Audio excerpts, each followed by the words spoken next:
오늘 말씀 함께 찾아서 읽도록 하겠습니다. 요한복음 15장 1절부터 4절까지입니다.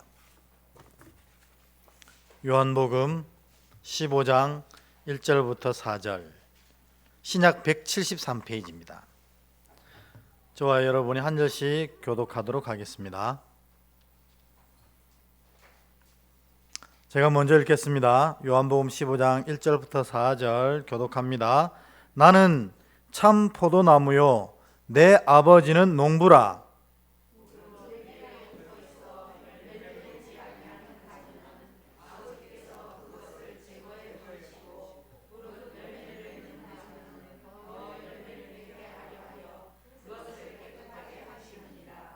너희는 내가 일러준 말로 이미 깨끗하여졌으니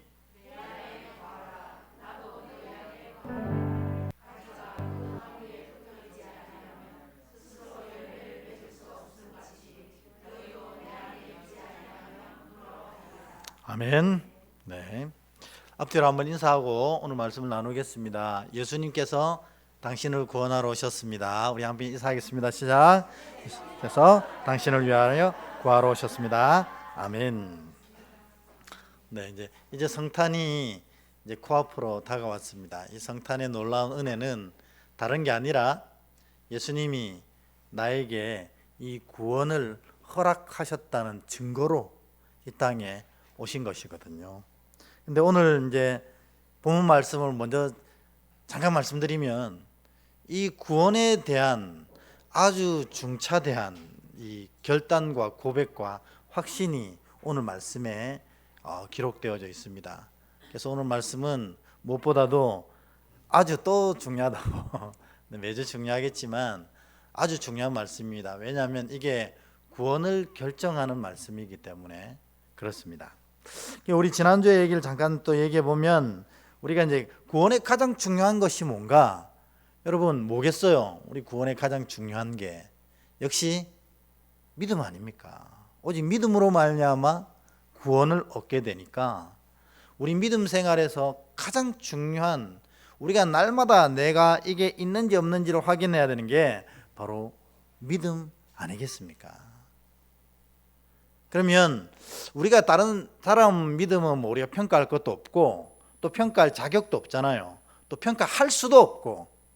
그런데 자기 스스로의 믿음을 점검해 볼 때 내가 믿음이 있는지 없는지 이것을 어떻게 하느냐는 거죠. 몸은 틀림없이 교회에 와 있고 날마다 성경을 읽고 있고 심지어는 기도까지 하고 있고 날마다 예수 이름을 부르고 있는데도 불구하고 내 안에 진정한 믿음이 있는지 없는지, 구원받기에 합당한 믿음을 가졌는지는 이 굉장히 중요한 문제입니다.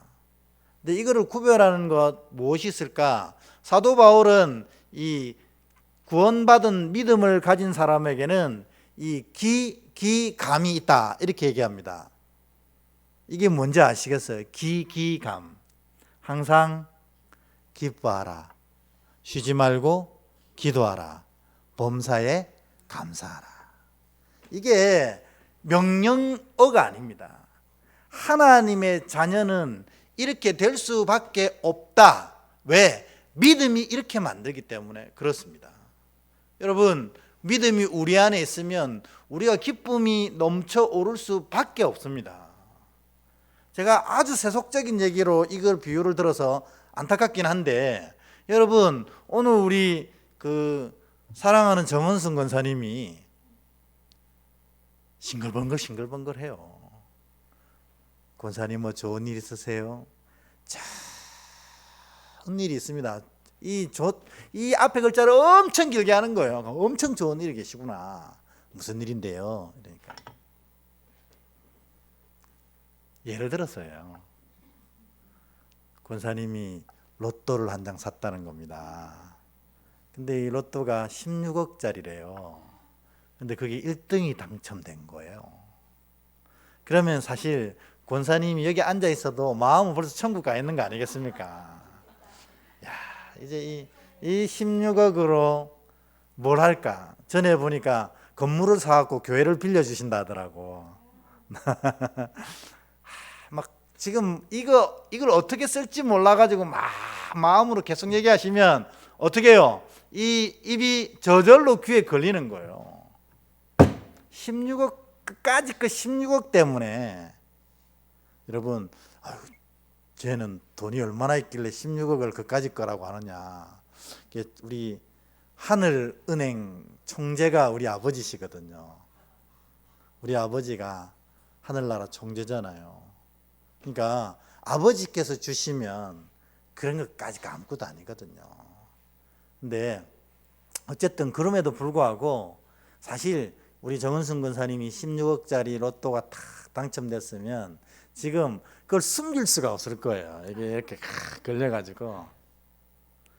하물며 믿음이 우리 안에 있는데 여러분 기쁘지 않습니까? 이미 이 믿음으로 말미암아 구원을 얻는다고 했으니까 이미 이 믿음 때문에 내가 하늘나라의 상속자가 이미 된 것입니다. 그러니까 믿음은 바울이 얘기한 대로 항상 기뻐하더라는 거예요. 그럼 기쁨 없으면 어떻습니까? 얼굴에 인상이 처져가 있고 마음이 괴롭고 이러면 어떻습니까? 말하고 싶지도 않습니다. 우리 안에는 믿음이 상했거나 믿음이 사라진 경우라는 거예요. 그러니까 여러분, 바울은 믿음 있는 자는 기뻐한다. 그리고 당연히 기쁘지만 삶의 어려움은 똑같이 오잖아요. 그렇지 않나요? 그래서 믿음 있는 사람은 뭐예요? 쉬지 말고 기도하다라는 거예요. 왜? 내 삶을 지키실 하나님, 나를 구원하시기 위해 하늘 보좌도 버리시고 이 땅에 인간의 몸을 입고 오셔서 십자가의 모든 것을 다 쏟으신 그 주님이 지난 주일날 뭐라고 했어요? 너희가 내 이름으로 무엇이든지 구하는 대로 내가 다 응답하겠다 약속하셨잖아요. 그러니까 믿음 있는 자들은 항상 기도합니다. 그리고 기도를 반드시 응답해 주신다고 약속이 이미 있기 때문에 항상 감사하게 되는 것입니다. 그러니까 여러분, 바울은 기기감, 이 기쁨, 기도, 감사가 믿음의 자녀에게 늘 있어 그를 믿음의 증거 삼는다, 이렇게 얘기하거든요. 여러분, 이 세 개 중에 없는 게 뭡니까? 큰일 난 거예요. 이게 없으면 내 믿음을 다시 점검해야 됩니다. 어디에서, 이 계시록에 보면은 어디에서 그 사랑을 잃어버렸는지를 발견해서 다시 찾으시면 되는 거예요. 어딘가 틀림없이 잃어버렸을 거예요. 근데 또 우리 지난주에 했던 것처럼 믿음 있는 사람은 하나님의 때를 기다린다고 그랬어요. 그래서 내 때를 따라가는 게 아니고 항상 하나님의 때를 기다립니다. 그래서 하나님이 하라고 하실 때 해야 그게 진짜라는 겁니다. 하나님이 응답 안 하셔가지고 버스 놓치면 어때요? 제가 그랬잖아요, 지난주에. 하나님이 응답 안 한 버스는 놓치는 게 더 좋습니다. 그러는 게 믿음이잖아요. 왜냐하면 다음 버스는 더 좋은 게, 자리 텅텅 빈 게 온다는 거죠. 내가 자리를 고를 수 있는 버스가 오는 거예요. 그러니까 여러분, 발 동동 구르면서 저 버스 놓치면 큰일 날 것처럼 해도 그럴 필요가 없다는 거예요. 하나님의 때에 하나님이 가장 좋은 것을 우리에게 주시거든요. 근데 이 하나님의 때는 내 안에 평안이 임할 때 그 하나님 때가 임한 겁니다. 그럼 하시면 돼요. 근데 절대로 마음에 조급함이나 분노나 하나님 보시기에 합당하지 않은 것이 내 안에 있으면 내 때라는 거예요. 하나님 때가 아니고. 그럴 때는 멈춰 서 있어야 되는 겁니다. 근데 우리가 대부분 그때 못 멈춰 서 있어요. 버스가 오는데 응답이고 뭐시고 일단 타보자 이러는 거예요. 그 버스는 틀림없이 지옥 가는 버스입니다. 여러분, 하나님의 때에 하나님이 보내주는 버스를 타야지, 내가 내 때에 내 마음이 급해서 타는 버스는 다 이상한 버스라는 겁니다. 그래서 때를 기다리는 마음이 믿음이다. 그러니까 믿음의 증거가 이렇다면 우리 안에 믿음 없음의 증거도 있다는 거예요. 믿음 없음의 증거 뭐죠? 믿음 없으면 이처럼 하나님의 때를 기다리지 못하고 그냥 내 때대로 내 생각대로 해버리는 교만이 있는 거예요. 믿음의 자리에. 그러니까 이 하나님의 때를 기다리지 못함이 바로 교만입니다. 내가 생각할 때, 내가 판단할 때 이게 맞다고 생각하니까 하나님이 말씀도 안 했는데 타버리는 겁니다. 그게 불신의 증거고, 두 번째로 외적 증거는 우리 시편에 보니까 믿음 없는 사람들은 날마다 거짓말을 하더라는 거예요. 여러분, 그래서 자녀들은 선한 거짓말도 하면 안 됩니다. 선한 거짓말도 항상 주님 앞에 정직해야 합니다. 마지막으로 믿음이 없으면 우리 지난 요한복음 주일날 얘기했던 것처럼 제자들이 어떻게 했어요? 불안에 붙잡혀 있는 거예요. 불안하니까 하나님의 때를 기다리지 못하고 내 때대로 가는 거예요. 왜 불안하냐? 믿음이 없기 때문이라는 겁니다. 그러니까 여러분, 여러분이 믿음이 있는지 믿음이 없는지를 잘 점검해서, 여러분 이 자리에 앉아 있다는 것은 하나님께서 여러분에게 믿음을 주셨다는 거거든요. 믿음 없고 이 자리에 앉을 수가 있나요? 그런데 그 믿음을 어디엔가 놓쳤다는 겁니다. 어디엔가 흘려버린 거예요. 그러니까 이 요한 사도가 얘기하는 것처럼, 예수님이 요한 사도를 통해서 얘기하신 것처럼 이 처음 사랑을 어디다 잃어버렸는지 잘 살펴보시고, 혹시 믿음이 떨어져 있다면 여러분 이 시간을 통해서 다 주어서 믿음 충만한 하나님의 자녀 되시기를 주의 이름으로 축원합니다. 오늘 1절 말씀을 읽으면서 오늘도 이 믿음과 구원에 관련된 굉장히 중요한 말씀이거든요. 그래서 1절 말씀을 한번 먼저 읽으면서 시작하겠습니다. 같이 읽어볼게요. 시작. 나는 참 포도나무요 내 아버지는 농부라. 아멘.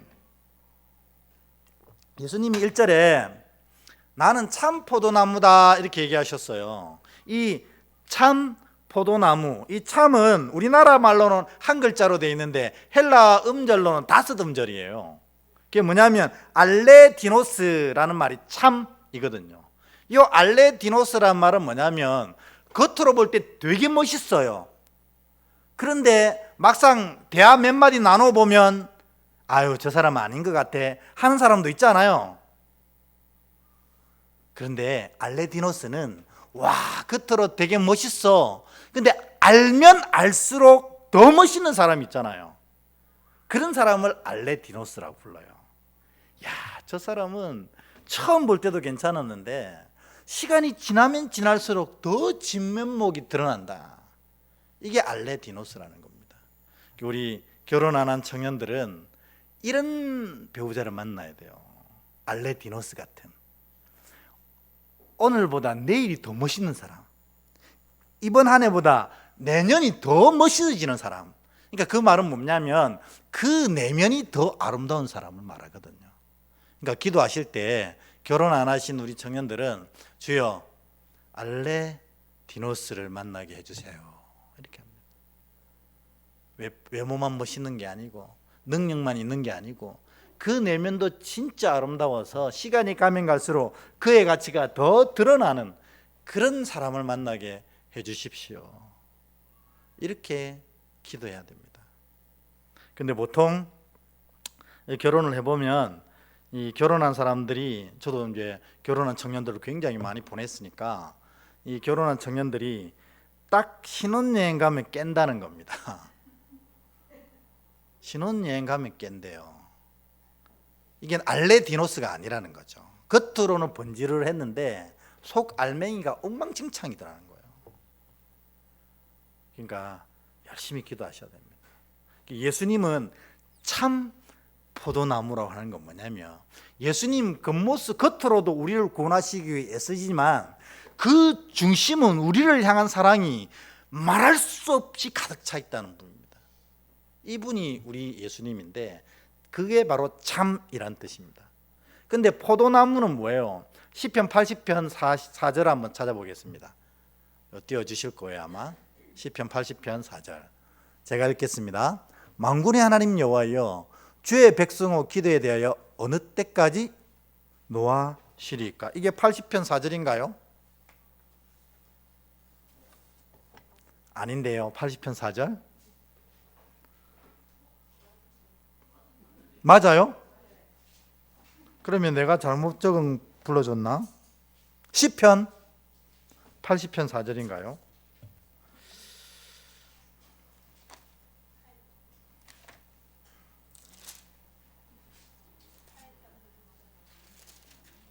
(10편) 80편 8절인가요? 아, 8절이네요. 제가 잘못 적어드렸네요.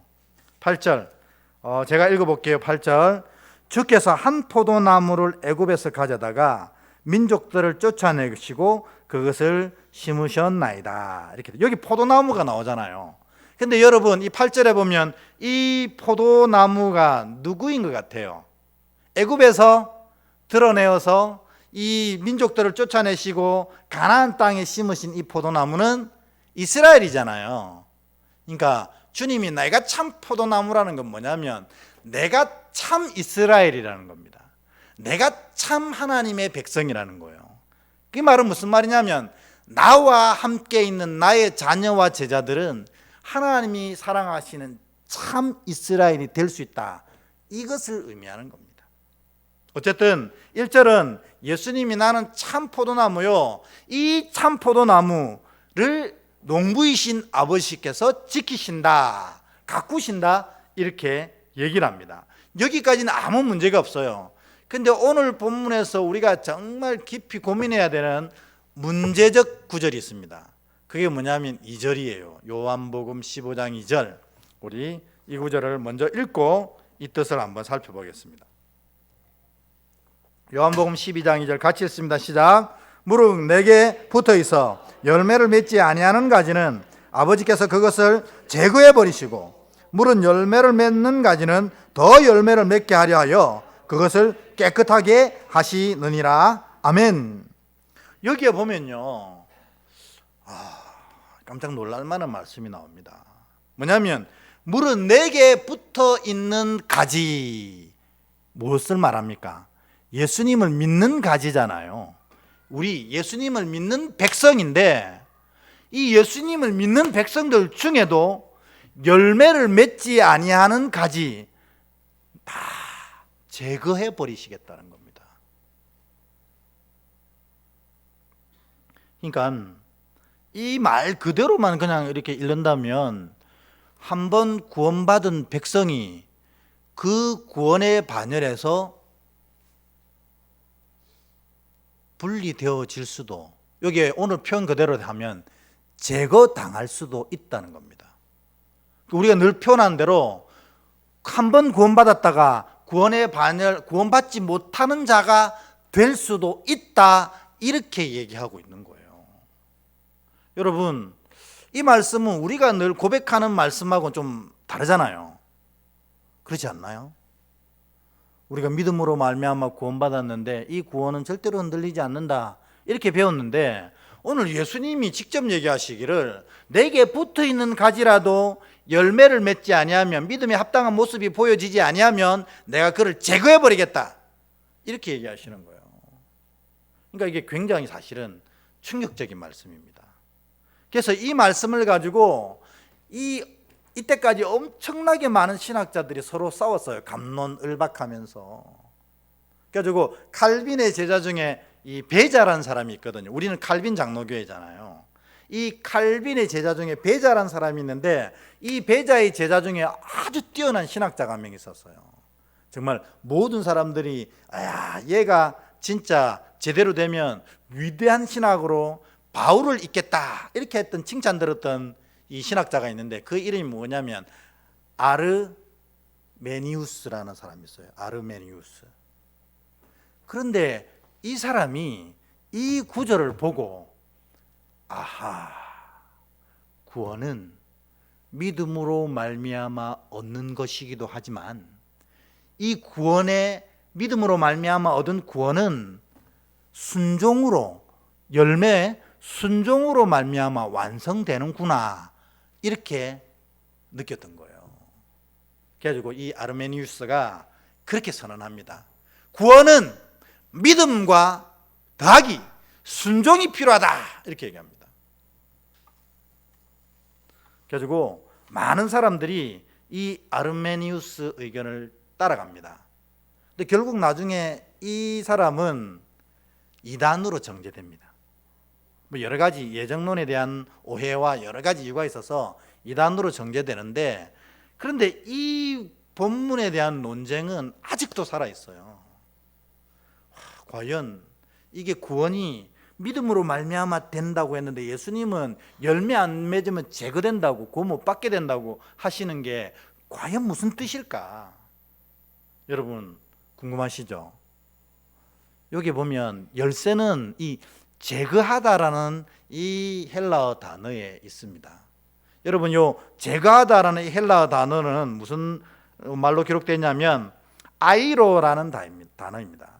근데 사실 이 아이로라는 단어는 실제로 포도농사를 지을 때 쓰는 단어라고 합니다. 그러니까 우리가 포도농사를 짓다가 가지가 이렇게 말라 비틀어져서 열매를 못 맺을 것 같으면 딱 떼버리잖아요. 포도농사 안 해보셨죠? 가지를 많이 잘라주거든요. 포도농사는 그 가지를 자르는 행위를 아이로라고 부릅니다. 그러니까 진짜로 우리가 순종하지 못하면 구원에서 쫓겨날 수도 있구나. 그런데요, 아이로는 또 다를 때도 쓴다는 거예요. 포도농사에서 뭐냐면 이렇게 포도농사 이제 이래 가지가 포도가지는 얇잖아요. 그러니까 가지가 이렇게 쭉 쳐져서 바닥에 닿을 때도 있어요. 그러면 주인이 이 큰 돌이나 긴 나무막대를 가져와 가지고 그 포도 가지를 이렇게 딱 받쳐줍니다. 그러면 이 포도가 땅에 안 닿고 공중에 매달려 있으니까 튼튼하게 잘 자라기 시작하거든요. 요거를 들어 올리다라는 의미로 아이로라고도 씁니다. 그러니까 이 단어가 이 열매 맺지 못하는 가지는 잘라버린다는 때 쓰기도 하고, 또 이렇게 쳐져 있는 단어를 이제 가지를 도와서 이렇게 세워준다 하는 뜻으로 쓰이기도 하는 이 포도농사의 단어라는 겁니다. 그러면 오늘 예수님이 쓰실 때 이 단어는 도대체 잘라버린다는 용례로 쓰신 건가, 아니면 이 가지 처진 가지를 도와준다는 용례로 쓰신 건가? 도와준다는 말은 우리가 그래도 다행스럽잖아요. 우리 믿음이 약해질 때 주님이 이렇게 도와주신다고 하니까 그 어떤 용례로 쓰셨을까? 되게 또 막 싸웠어요. A다 B다. 그런데 본문을 통해서 말씀은 말씀으로 풀어야 되잖아요. 오늘 본문은 그러면 뭐라고 얘기하는데 하고 학자들이 살펴보니까 6절이 해답을 제시했습니다. 6절 같이 한번 읽어볼까요? 시작. 사람이 내 안에 거주하지 아니하면 가지처럼 밖에 버리어 마르나니 사람들이 그것을 모아다가 불에 던져 사르느니라. 아멘. 그러면 지금 이 아이로라는 단어가 잘라버린다는 용례로 쓰인 거예요? 아니면 도와주신다는 용례로 쓴 거예요? 여러분 그런 얘기를 용감하게 하실 수 있다니. 맞습니다. 주님이 이렇게 말씀 전체 정황을 볼 때 열매 맺지 않는, 내게 붙어 있지만 믿음을 가지고 있지만 그 믿음대로 살아내지 못하는 애들은 다 잘라버리겠다는 말씀으로 쓰셨다. 이렇게 그 결론 나는 거예요. 그러면 이제 우리가 진짜로 큰일 난 겁니다. 근데 다시 우리가 이제 정신을 차리고 처음부터 돌아가 보면요, 이게 그 포인트로 쓰신 게 아니라는 걸 알게 됩니다. 뭐냐면 여러분, 구원은 원인이 뭡니까? 구원의 원인. 우리가 왜 구원받게 됐죠? 우리 때문입니까? 예수님 때문입니까? 예수님이 십자가에 지시고 그 구원을 우리에게 허락해 주셨잖아요. 그러니까 이 구원의 원인은 누구에게 있는 거예요? 예수님께 있는 거예요. 그러니까 이 구원에 대해서는 우리가 어떠한 영향력도 미치지 못하는 겁니다. 그러니까 이 구원과 관련돼서는 우리는 아무런 영향력이나 이 구원을 바꿀 만한 자격조차도 없는 자입니다. 그런데 예수님이 십자가를 통해서 이 구원을 완성하셨어요. 그러니까 이 십자가를 통해 구원을 완성하신 것에 대해서는 아무도 부인할 수가 없습니다. 아멘? 그러면 이 완성하신 구원을 누구에게 허락하시느냐? 누구에게 허락하신다고 배웠어요? 믿음의 자녀. 주님께서 우리를 구원하셨다는 이 고백을 믿는 자녀, 그 자녀에게 이 구원의 은혜를 베푸신다. 아멘? 이것도 우리가 성경을 통해서 철저히 믿는 겁니다. 성경이 다 증언하는 거예요. 예수께서 구원을 완성하셨고 이를 믿는 자마다 멸망치 않고 영생을 얻으리로다 선언되었어요. 그럼 오늘 말씀은 뭐냐는 겁니다. 이거예요. 주님의 이 나무에, 포도나무에 붙어있는 가지들이 있는데 이게 진짜 붙어있는 가지도 있고 붙어있는 척하는 가지도 있다는 겁니다. 우리 안에. 예를 들어 볼까요? 여러분, 예수님의 12제자가 있습니다. 예수님의 직제자로 12명이 선택됐으니까 얼마나 대단한 거예요. 우리하고는 급이 다르잖아요. 예수님의 직제자인데. 그런데 이 예수님 직제자들 중에 예수님께 붙어있는 가지도 있었고 붙어있는 척하는 가지도 있었어요. 척하는 가지가 누구였어요? 가롯 유다였어요.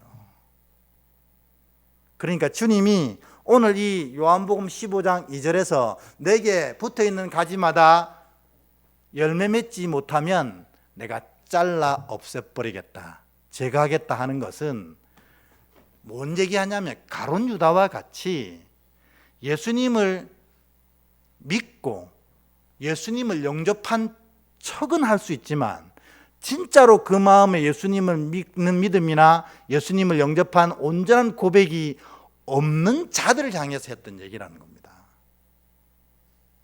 그럼 그거 어떻게 구별하는데요? 내가 진짜 예수를 영접했는지 예수님을 영접한 척하고 살았는지 어떻게 알 수 있어요? 예수님은 뭘로 구별한다고 했어요? 열매로 구별한다는 겁니다. 당연하지 않습니까? 가지가 포도에 딱 바로 접붙었으면 어떻게 돼요? 열매를 맺는 거예요. 근데 얘가 붙어 있긴 한데 본 가지와 본 나무가 접하지 못했어요. 그럼 어떻게 됩니까? 말라 죽어버리는 거예요. 열매 맺지 않고. 예수님이 너희가 다 믿음을 가지고 있는 것처럼 여기 모여 있지만 이 중에는 믿음이 없으면서도 믿음 있는 척하는 자들이 있다는 거예요. 그걸 어떻게 압니까? 열매를 보면 알 수 있다는 겁니다. 이게 요한복음 15장 2절에 얘기하는 말씀의 분명한 요지입니다. 그러면 제가 여러분에게 묻겠습니다. 여러분은 예수 그리스도를 온전히 믿고 영접하여서 이 나무가 주는 양분을 풍성히 먹고 그 양분대로 열매를 맺고 있습니까? 하는 질문이에요. 또 심각해지셨죠? 근데 이것은 틀림없는 겁니다. 열매 맺지 않는다는 것은 내게 접붙은 가지가 아니고 그런 가지는 내가 제거해 버리겠다 하시는 거예요. 그러면 무엇이 예수님께 접붙은 증거요, 영접한 증거요, 열매입니까? 예수님이 이어서 이야기하십니다. 10절, 11절. 10절, 11절. 우리 같이 읽겠습니다. 시작. 내가 아버지의 계명을 지켜 그의 사랑 안에 거하는 것 같이 너희도 내 계명을 지키면 내 사랑 안에 거하리라. 내가 이것을 너희에게 이름은 내 기쁨이 너희 안에 있어 너희 기쁨을 충만하게 하려 함이라. 아멘. 이 아버지께 진짜 접붙은 자들, 포도나무, 예수님께 진짜 젖붙은 자들, 예수님을 온전히 영접한 자들은 뭐냐면 아버지의 계명이 그의 삶에 드러난다는 것입니다. 예수님 우리에게 무슨 계명을 주셨어요? 사랑하라는 계명. 그게 그의 삶에도 드러난다는 겁니다. 그러니까 여러분들이 진짜 믿음을 가지고 있고 진짜 예수께 젖붙은 영접한 자라는 증거는 뭐냐면 내 삶이 사랑으로 변화되어져 가고 있다는 겁니다. 미움 대신 사랑으로, 다툼 대신 함께함으로 이게 바뀌어져 가고 있는 거예요. 이거는 내가 바꿔야겠다는 강한 의지로 바뀌어지는 게 아닙니다. 여러분 잘 아시죠? 그거 의지로 되던가요? 내가 이제부터 저 인간을 진짜 사랑해야지 한다고 사랑되던가요? 안 됩니다. 이건 내가 주님께 젖붙어졌을 때, 주님의 양분이 내 안에 들어올 때, 그때만 가능한 거라는 거예요. 그러니까 내가 진짜 주님께 젖붙어 있는지, 주님을 영접했는지는 뭐냐면 내가 그 주님의 사랑의 열매들이 내 삶에 맺어지고 있는가, 내 삶이 이 사랑으로 점점점 변화되어지고 있는가. 그렇다면 여러분은 예수님을 영접한 자요, 예수님께 탁 붙어 있는 구원받은 가지라는 것입니다. 그런데 우리가 이 사랑이 우리 안에 바싹 메말라 있어요. 그러면 뭐란 뜻입니까? 이게 옆에 붙어 있는 것처럼 보이지만 자세히 보면 떨어져 있는 겁니다. 예수님 믿는 척하고 있지만 실상은 예수님을 믿지 않고 있는 거예요. 예수님을 그 안에 온전히 영접한 것처럼 흉내를 내지만 실상은 예수님과 상관없는 삶을 살아가고 있는 겁니다. 여러분, 진짜로 여러분 삶을 진지하게 살펴보셔야 됩니다. 내가 진짜 사랑으로 내 마음과 생각과 삶이 바뀌어져 가고 있는가? 이거 내가 바꿔야지 한다고 이를 악문다고 되는 게 아닙니다. 한 시간은 참을 수 있고 하루는 할 수 있지만 내일 되면 금방 돌아갑니다. 그래서 내일 또 내 삶의 자리에서 사랑 없는 삶을 살아가고 있는 겁니다. 여러분, 정말 고민해 보셔야 됩니다. 내가 예수 믿고 나서 지금 점점 바뀌어져 가고 있는가? 뭐로요? 사랑함으로. 굉장히 중요한 겁니다. 구원이냐 구원 아니냐를 가르는 굉장히 중요한 핵심이라는 겁니다. 그래서 여러분, 예수 믿는 사람들은 늘 변화되어집니다.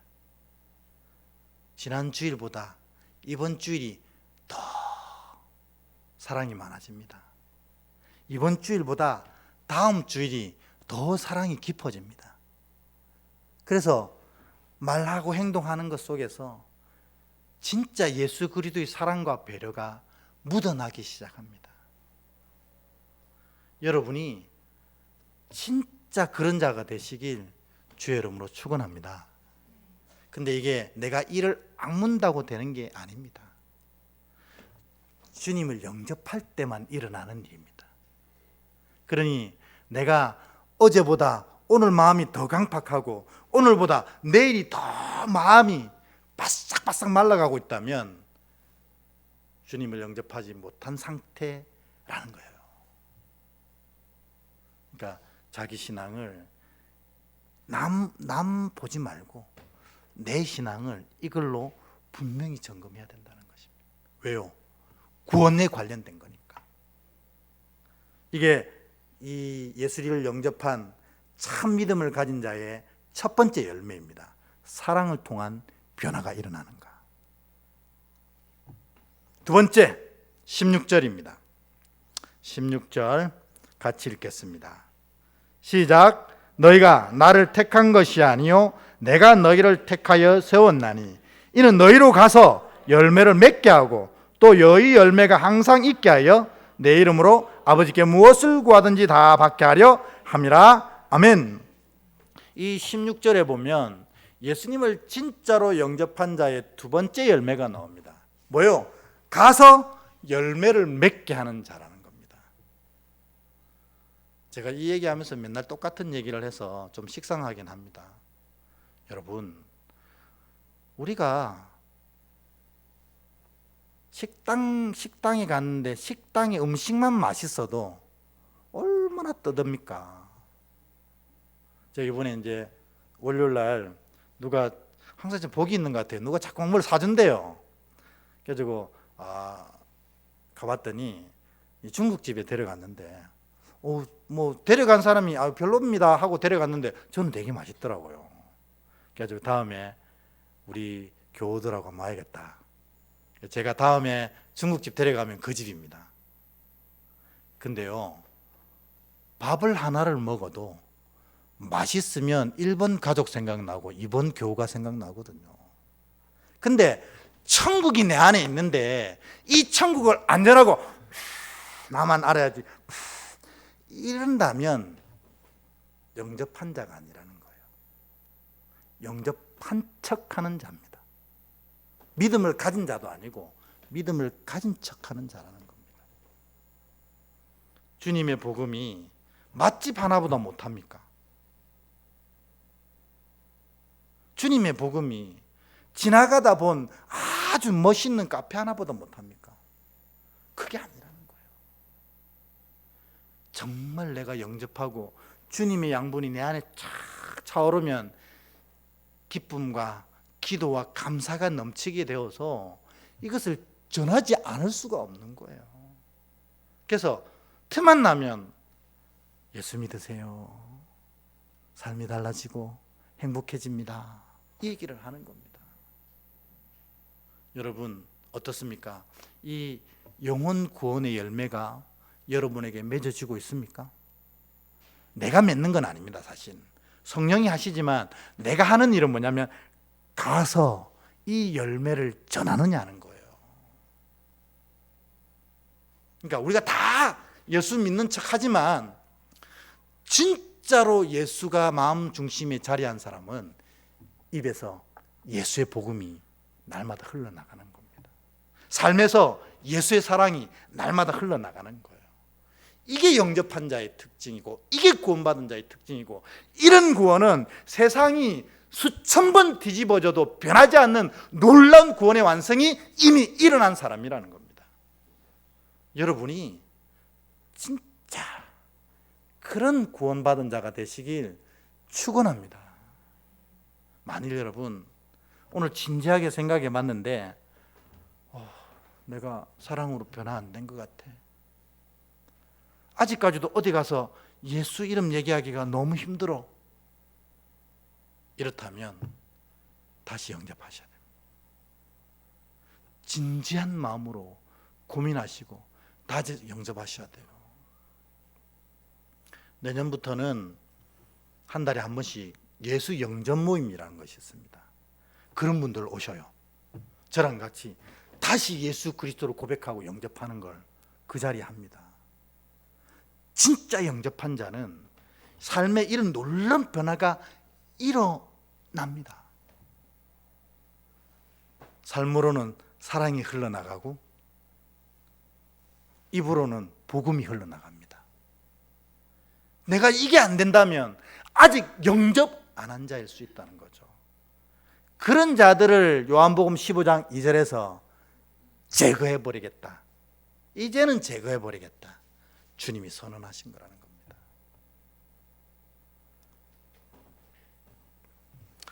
조금 무거워졌는데요, 분위기가. 아무리 무거워져도 이것은 진실입니다. 예수께서 선언하신 것이기 때문에 우리가 예수 믿는 척하고 있는 사람이 이 가운데 있다는 겁니다. 가룟 유다처럼.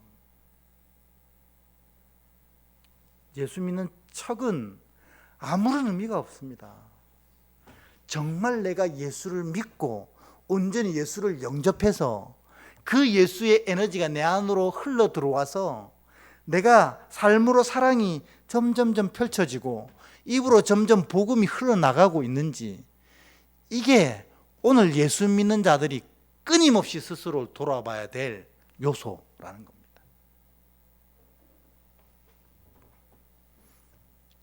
여러분 모두가 진짜 주님이 이 안에 계셔서 이런 놀라운 삶이, 이런 놀라운 은혜가 내 삶에 늘 펼쳐져서 내가 다른 사람이 아니고요, 내가 진짜 구원받은 백성이라는 놀라운 확신이 여러분 안에 온전히 새겨질 수 있기를 주의 이름으로 축복합니다. 아멘. 우리 찬양하겠습니다. 우리